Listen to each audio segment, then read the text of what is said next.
Welcome to the Making Waves podcast. My name is Giancarlo Nadeau. Joining me now, the Director of Operations for your Coastal Tsunami, Rick Hopper. Rick, how's everything going? Thanks so much for doing this. Well, great. Thanks for having me on today, Giancarlo. You're very welcome. And it is Easter weekend there, Rick. So I do want to wish you a very happy Easter. You as well. Let's get going, shall we? Talk to me about your hockey background, where you were born, where you grew up. Gosh, well, I was born in Toronto, Ontario, and grew up in a little place called Thornhill.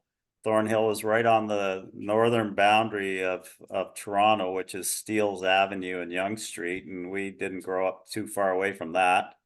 Um, when I was a kid, I was born in 1954, and the very first minor hockey that was played in our community was played on the Thornhill Pond outside, and it was a church hockey league.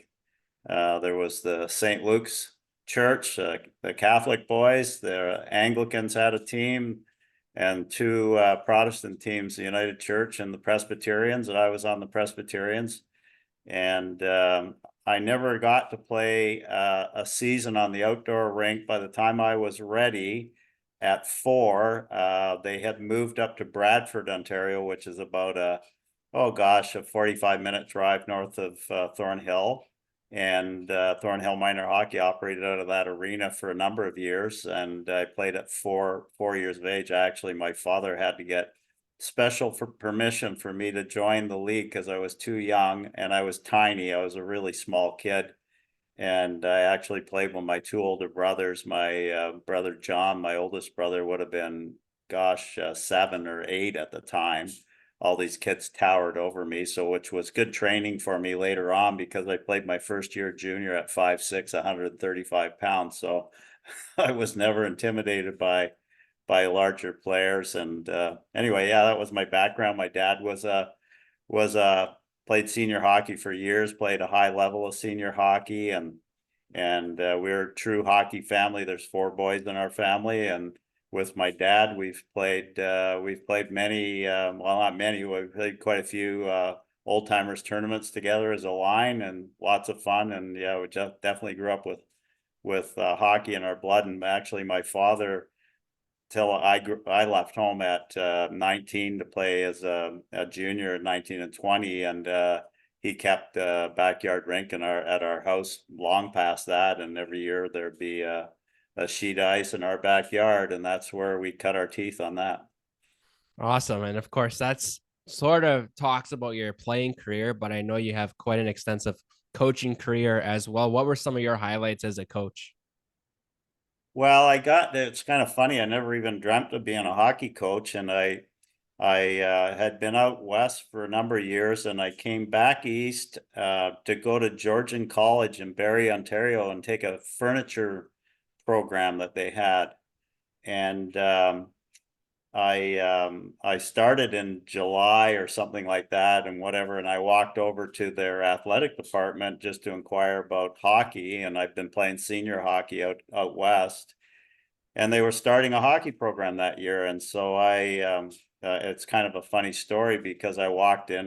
My hair was a little longer back then. I was a bit of a character, I guess, and I was covered in sawdust, and I came from their trades department, which was never really part of the real main body, student body kind of thing. And I walked in and I inquired about the hockey thing, and the assistant athletic director was the guy who was going to run it, a guy by the name of Bill Harrison. He was an ex-CFL football player, and he always tells the story. He says, "Yeah, this guy comes into my office like a shrub covered in sawdust and says he's going to try out from our hockey team." And when he walked out the door, I went, "Yeah, right, buddy." So, but anyway, I went out for that team and ended up being their captain, and we won gold medal in the division that we were in. And the following, right as soon as the season was over, the president of the school phoned me up and took me out for lunch and offered me a job coaching the hockey club. So that's how I ended up coaching. And I was there for 2 years. And in my second year, we moved up a division, and it was called the OCAA, but there were some really good clubs in it. I don't think the league exists anymore. Seneca College was in it, Humber College, Sheridan, Canadore College. It was a really good loop. And I won Coach of the Year the second year. We won a gold medal again when I coached in the second division, but we didn't in the first. We made playoffs and whatnot, but I got Coach of the Year honors. And that year, a gentleman that I had played for out in Edmonton, played senior hockey for, by the name of Bill LaForge, had moved up into major junior hockey and was coaching Kamloops Oilers at the time. The Blazers were called the Oilers. They were owned by the Oilers. And they came to Kitchener for the Memorial Cup that year. It was the year Mario Lemieux played in the Memorial Cup. And Bill had me come to the Cup, and he got me a suite there, and I attended some coaching seminars that were on. And then the following year, he got the Vancouver Canucks head coaching job, and brought me out to training camp as their guest coach. And I met some people in the hockey industry out on the coast, and I ended up coming out the next year as director of player personnel, assistant coach of the Victoria Cougars, the old Cougars of the Western Hockey League. Spent a year with them, went to New Westminster Bruins the following year, spent a year there in the same capacity, worked with Ernie Punch McLean there, was a great experience. He's still a great friend of mine today. And went on from that to our team owned the Delta Flyers in the BCHL. And my owner parachuted me into their club with 7 games to go. And the season I was over there and coached them for the remainder of the year and took them on for the next season. And that team ultimately got moved to Powell River. So I was part of that and helped launch the Powell River Paper Kings back in 1988. And then after that, I was back to the Western Hockey with the Victoria Cougars again as head coach, general manager, where I did 2 years, and then walked away from the business. So here I am now turning 70 next November during our hockey season, still involved in junior hockey. I never thought for a moment I'd have an opportunity like this at my age, but it's been great. Well, awesome. And let's talk about that opportunity now. How did you get involved with the Coastal Tsunami? Who came to you and said, hey, we want to get a team on the Sunshine Coast? Well, there's a gentleman down here by the name of Stu Frizzell. Stu is he was president of Sunshine Coast Minor Hockey, and Stu and several other local people had got together, and they were investigating the possibility of junior hockey on the Lower Sunshine Coast. I had actually back in 2021 or 2020 signed a 5-year deal with Powell River Kings to take them over in the same capacity I have with this team. And unfortunately, that deal didn't work out. So I was done at 3 months into that contract. I left, and Stu found out that I wasn't there any longer, and he gave me a call and told me what they were up to, and they'd be interested in hiring me to help them pursue this. So that's almost 2 years ago now, and it was quite a process. But that's who dragged me into the fight here. It was Stu Frizzell. Wow. And one of the stories that I would love for you to share is the story of trying to find potential investors, trying to find potential owners, because it is a pretty funny story. Well, I don't know how funny it is, but it was interesting. And I mean, anytime you put something like this together is not an easy task, and there's a lot of moving parts, etc. And you're usually met, it's like a hockey season, you're met with a lot of highs and a lot of lows, right? So, but in any event, we one of the things that after they talked to me, we put together a small contract for me to go to work on this thing. And I contacted the league through Trevor Alto, their commissioner, and got a feel for what the price was going to be and all that. And I knew operating a club out of here would be much different than operating the Lower Mainland. So I put some numbers together and some budgeting and whatnot. And it's pursuing a junior hockey team and running one is not for the faint of heart. And we quickly identified that we were going to need investment of probably about $1.5 million just to purchase a franchise, a bus, and all that kind of stuff, just to drop a puck. And not the least of which is the hockey side, but we've also got a bunch of other things to do here. But in any event, we scheduled a investors meeting, and Stu had reached out to any number of people that he knew in the community that might be interested in investing. And and this sort of thing. And of course, it's my first foray coming into the local marketplace to get myself in front of people. And I'm always really comfortable doing that kind of stuff. But anyway, we prepared a PowerPoint presentation, and I did a bunch of printed material and had everything ready to go, and a dog and pony show all set to go. And one person showed up. That was it, one guy. And so we're standing there, and of course, that didn't start off very well at the beginning because we had a hell of a time trying to get the PowerPoint presentation up on the screen and et cetera, et cetera. So it wasn't a auspicious beginning, but anyway, this guy showed up, and I had a quick conversation with him. He said, "No, I'm not interested in investing, but I just came to get something to eat and a beer." But I said, "Well, I'll put my show on for you." He said, "Yeah, go right ahead." So anyway, I took a run at telling him what we were doing and whatnot. He basically told us we were nuts and that we never raise that kind of money to bring a junior hockey team to town, but here we are. Well, the team's been able to do that.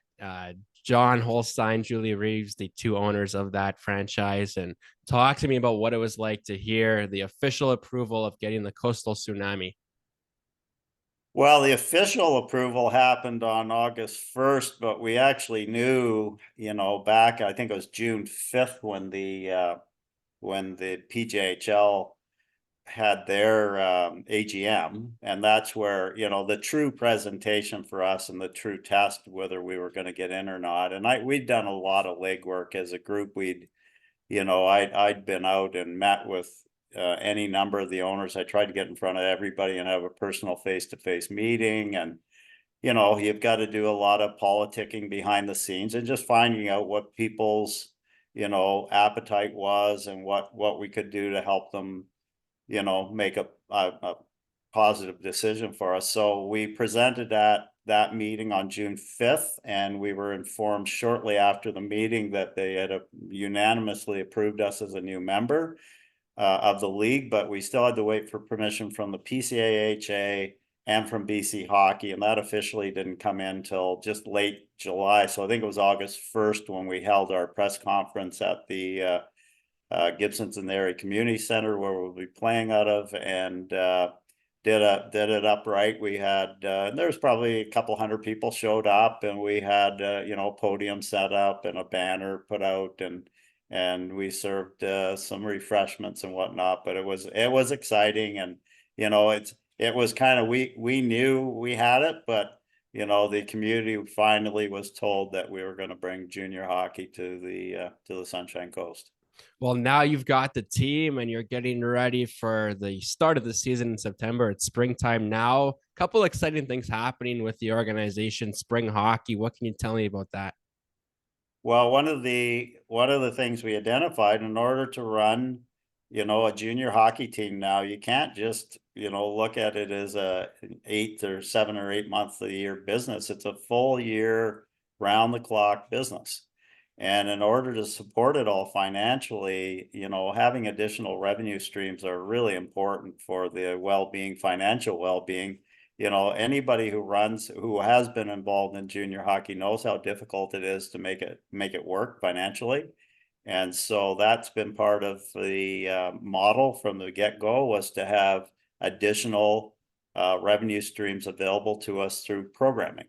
And so this coming Tuesday, April 2nd, we have our very first on ice session with our Skills Academy, Spring Skills Academy, which we run Monday, Tuesday, Wednesdays, and Thursdays.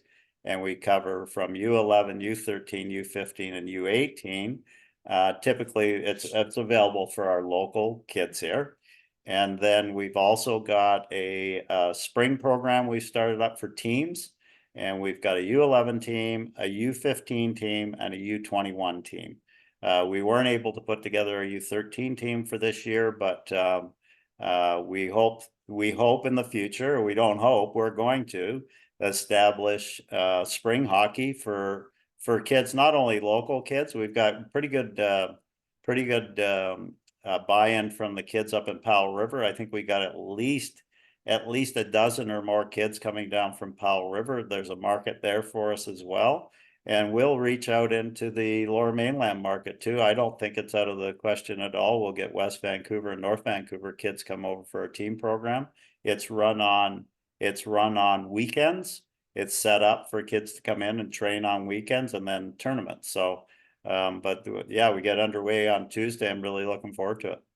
Well, there's a couple of things to be excited about and look forward to from the Tsunami. Obviously, spring hockey is going to be big, but there's a lot of excitement in the community from those 4 showcase games and the Canucks alumni game. And people keep asking about tickets. When will those be available? Well, we've been working behind the scenes for some upgrades to the GAC, which is our arena. And so we're getting the finishing touches on that. We would have hoped to have a season ticket campaign underway, but until we know that we've got the seating nailed down, we're just holding off. We hope mid-May that we will have our season ticket drive. We're hoping for, a strong showing of support for that. And so that's going to be a big thing. Of course, we're also working on our other marketing initiatives, which will be sponsorships and advertising. So we're currently working with the SCRD in regards to our facility use agreement and our advertising agreements and all that sort of thing. And we are working hard behind the scenes to put all the mechanics of all that together, and hopefully we're on the streets pounding the pavement here really quick. Hopefully the 1st of May we're underway. Well, sponsorships certainly something that we're working on right now and will become available to the community once they are complete. And of course, if you're interested in sponsoring the Coastal Tsunami, you can find out more information on the team's website. Rick, a couple more things I want to bring up with you here. People are asking about tickets, but they also want to know when they can get merchandise. What can you say about that? So I'm currently working with a supplier. We have had a really good start to a relationship with Trail-Based Sports, and we have been working together. They are going to be our official equipment supplier. We're just putting the finishing touches on what that deal looks like, but you'll be able to purchase online through our website a stock of Tsunami merchandise. We will also have a merchandise booth at the arena. We're talking about with Trail Bay about actually handling all of that for us. So that stuff should be available here pretty quick. I'm thinking hopefully May 1st for that kind of stuff. Like, we've got a lot of initiatives, a lot of balls in the air right now, but we'll be advertising that as soon as it's ready to go. And I know people snapped up the limited stock we had available at the Canucks game. I was shocked, actually. It was amazing how many people were walking around with Tsunami hoodies on and Tsunami hats, and it was a really good kickoff for our brand for sure. The last topic I want to cover with you right now is about billet families. The players, when they get to our team, when they get here, they're going to need a place to stay. What are you guys looking for right now in terms of billet families? Well, we've got a tremendous volunteer in Samantha Storvold, who's going to head up that part of our organization. We're just putting a package together right now that's going to be going out next week. We're looking for families that would like to host a junior hockey player with their family. It's interesting, in all my years of experience, you often think that you're going to get most of your billets from minor hockey or people who have a hockey background. And that's not necessarily the case. Certainly there's a number of families who may want a role model for their children at home, but boy, I've seen every situation imaginable. We're looking for a solid home of people who want to bring these kids into their homes and make them part of their family. We want a home environment for them it's sort of a haven away from the rink and the game. We don't need them immersed in hockey, when they're at home. We need them to be comfortable, safe, and secure, and be taken care of. And in my experience, that can range from, I've seen everything from single old ladies having several players in their homes and taking care of them like their grandsons. It's been everything under the sun. And the bottom line is there's an opportunity to create a very special bond with these young guys. These are typically very outgoing kids who are very motivated, and there's been in the time that I've been doing this, which has been lengthy. I started in junior hockey back in '84. I know today there's still billets, for instance, in Powell River, because I live there. But there's billet families that have kids that started there in '88 that still keep in contact with them. They get invited to their kids' weddings, to their weddings, to you name it, and they show up at events. It's just phenomenal. And so if you haven't done it before, it's not like hosting a foreign student, let's say, or having a boarder in your home. This is welcoming a truly a member of your family into your home, and can develop into a really special bond. And I think people who are interested in doing that, just keep your eyes peeled. There'll be something on our website, there'll be social media postings, but we welcome anybody who's interested at all in getting involved with us that way to reach out to us, and we'll come and do a home site visit. Brad Wingfield, our GM and coach, and Samantha will take care of those details, but we're really looking forward on finding those families and welcoming them into the Tsunami fold. Information for billets will become available shortly. And Rick, I want to thank you very much for taking the time to speak with me here. I've got one more here for you. It's a bit of a curveball, but it is Easter weekend. So I figure I might as well ask you this. What's your go-to chocolate? What do you want from the Easter Bunny this year? Well, I am a chocolate guy for sure. I'd eat any chocolate bunny put in front of me, but I've had a bit of a health scare here recently, so my wife would kill me if I was biting into a chocolate bunny. I've been on a bit of a healthy heart diet, let's say, and chocolate's off limits, unfortunately, but pretty much any chocolate, if it's put in front of me, is tempting for sure. There you go. He's Rick Hopper, the director of operations for your Coastal Tsunami. I'm Giancarlo Nadeau. Rick, thanks so much for doing this. Enjoy your Easter weekend. Thanks, Giancarlo. Always a pleasure, buddy. All right. We'll be back next week for episode number 4 of the Making Waves podcast. Bye for now.